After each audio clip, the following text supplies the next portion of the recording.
You know how it is you're trying to get a handle on something really core, like how interest rates actually move the stock market, Hmm. and suddenly you're just drowning in info. It's hard sometimes to see the main Oh, points. absolutely. And it's such a fundamental relationship, isn't it? Understanding it really helps make sense of, well, a lot in the financial world. Yeah, definitely beneficial.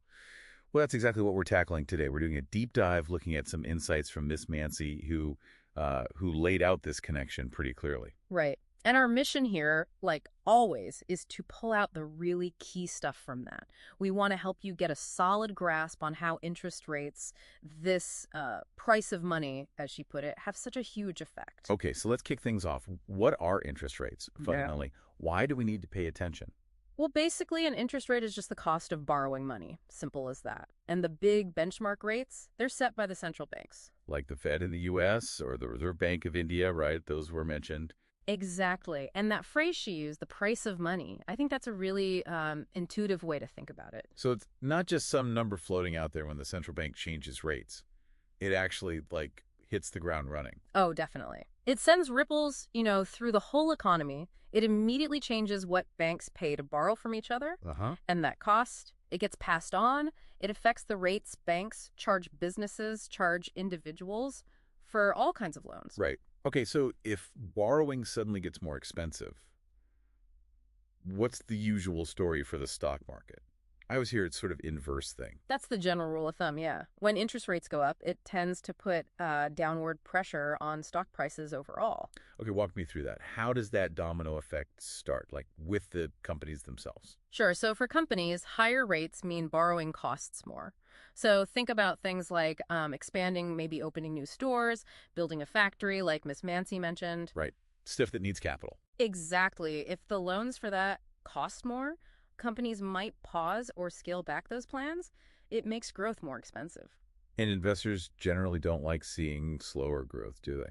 Not typically, no. They're often looking for expansion, for rising profits. So if higher borrowing costs slow things down, investors might think twice about paying a high price for that company's stock. And it's not just about the big companies borrowing, right? Yeah. How does it trickle down to, us, consumers? Yeah, that's a really big piece of it. Higher rates mean higher costs for mortgages, for car loans, even credit card interest. It all goes up. Okay. So when those things cost more each month, people just have less money left over for other spending, less discretionary income. Which means less shopping, less buying stuff. Pretty much. And if people are cutting back, well, that hits the sales figures for companies selling those goods and services. Ah, okay. Lower sales can mean lower profits, and that in turn can definitely drag down stock prices. Okay, so more expensive borrowing for businesses, tighter budgets for people, Hmm. both pushing stocks down. But Miss Mancy also mentioned something about a valuation impact. What's that about? Right, this gets a bit more technical, but it's super important. It's about how investors figure out what a stock is worth today based on the profits they expect it to make in the future. Okay, like forecasting. Sort of. They use what's called a discount rate to bring those future expected earnings back to their present value. And guess what? Interest rates are a key ingredient in that discount rate. Ah, so if interest rates go up, that discount rate goes up Yeah. too. That's it, exactly. And a higher discount rate makes future money look less valuable now. Okay. So, those big future profits everyone's counting on, especially for, say, growth stocks that reinvest everything, they suddenly seem less attractive today. Miss Mancy really flagged this for growth stocks. It pushes their current valuation down. Okay. Okay. I think I'm getting the picture on why higher rates often mean tougher times for stocks. Yeah. So let's flip it. What about when rates go down? The market usually likes that, right? Gets a bit of a boost. Generally, yes. Lower rates mean cheaper money. It's less expensive for companies to borrow. Which means they might invest more, hire people. Exactly. It can encourage them to, pull the trigger on new projects, expand operations, maybe hire more staff because the funding is cheaper. And if companies are doing more, investing more, Hmm. what does that usually lead to? Well, it often fuels economic activity. Businesses are growing. Maybe consumers feel more comfortable borrowing for big purchases because loans are cheaper. Right. It creates a better backdrop for companies to boost their revenues. And that valuation thing works in reverse too then.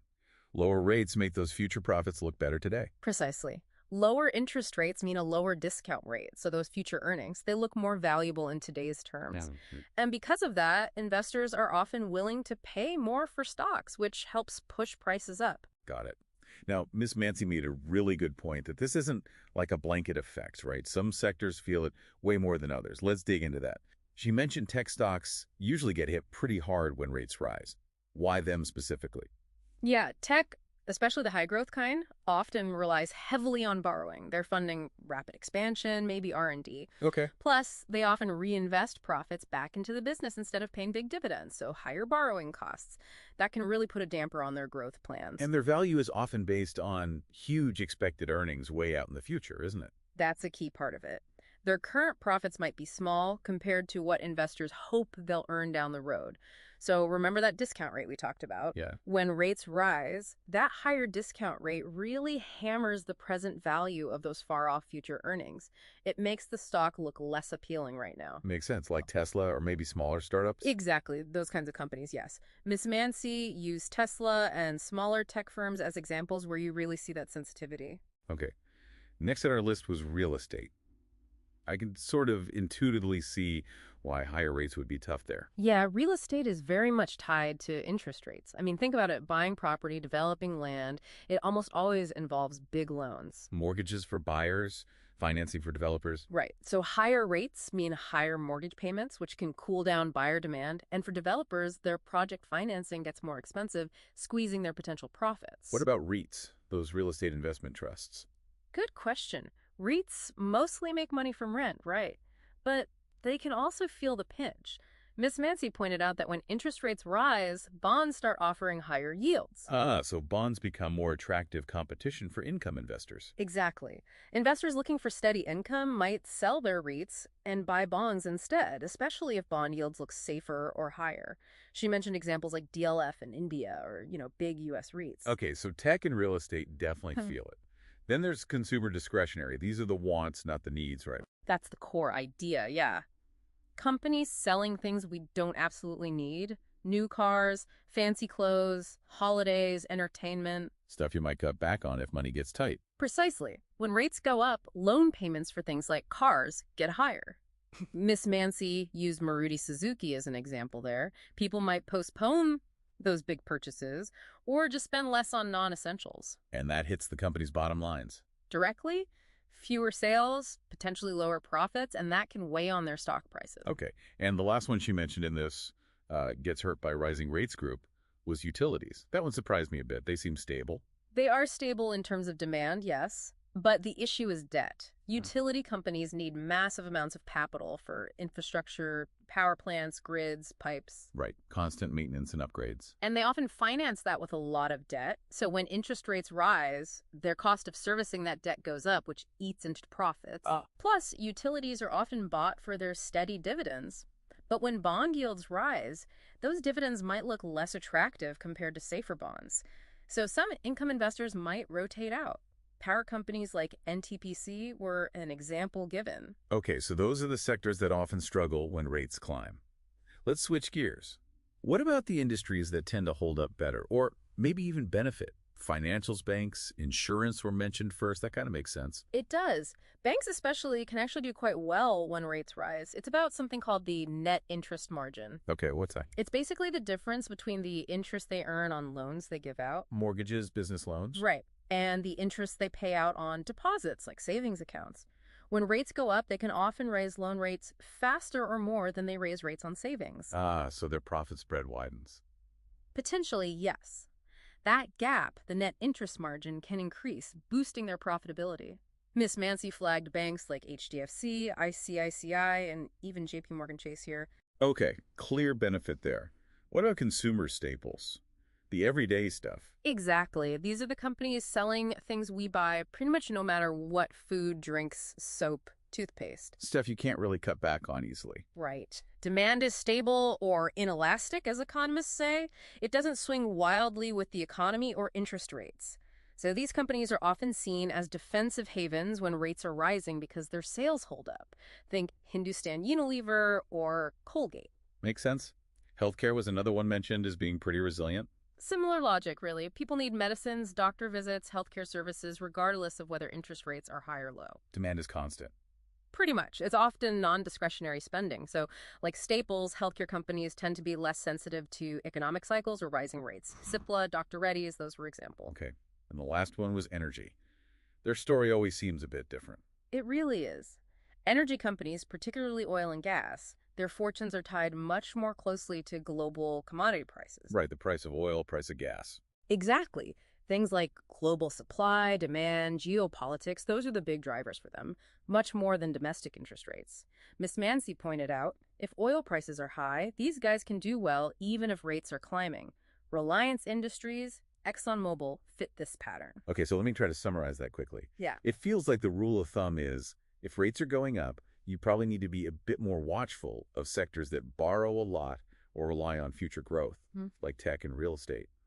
Also consumer discretionary because people cut back. Huh. And utilities with their debt. That covers the sensitive ones well. But sectors like financials might actually benefit, while staples, healthcare, and energy tend to be more resilient, driven by different factors. That's a really good summary. Captures the core distinctions Miss Mancy was highlighting. And she used a real-world example too, didn't she? The Fed hikes back in 2022. Yeah. How did the market react then, kind of proving these points? Yeah, 2022 is a perfect illustration. You saw tech stocks, particularly on the NASDAQ Q index, take a pretty significant hit as rates rose. Investors were reassessing those future growth stories.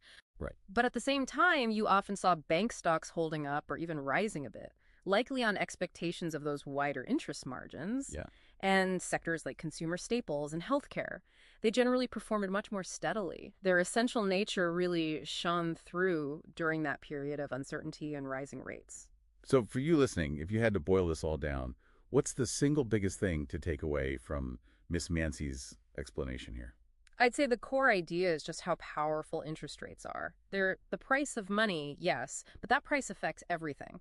Company borrowing, growth plans, consumer wallets, spending habits, and crucially, how investors decide what a stock is actually worth. And it doesn't affect everything equally. So job one is probably watch the central bank, keep an eye on those rate decisions. Absolutely. Understanding the direction of interest rates gives you really important context for the whole economy and the market. And it really seems to highlight the idea of diversification, doesn't it? Not putting all your eggs in one sector basket, maybe balancing growth with some of those more defensive plays. That's a very practical implication, yes. Knowing how different sectors react can definitely help inform how you structure your investments, potentially making your portfolio a bit more resilient across different rate environments. Ms. Mancy also touched on bonds becoming more attractive when rates rise. Can you just expand on that briefly? Sure. When overall interest rates go up, new bonds that get issued have to offer higher interest payments, higher yields to attract buyers. Makes sense. They have to compete. Right. So suddenly, bonds might look like a better deal compared to stocks, especially riskier stocks or those that don't pay much in dividends. Some investors might shift money out of stocks and into these higher-yielding, generally safer bonds. Okay. So finally then, what's one last thought you'd want to leave our listeners with?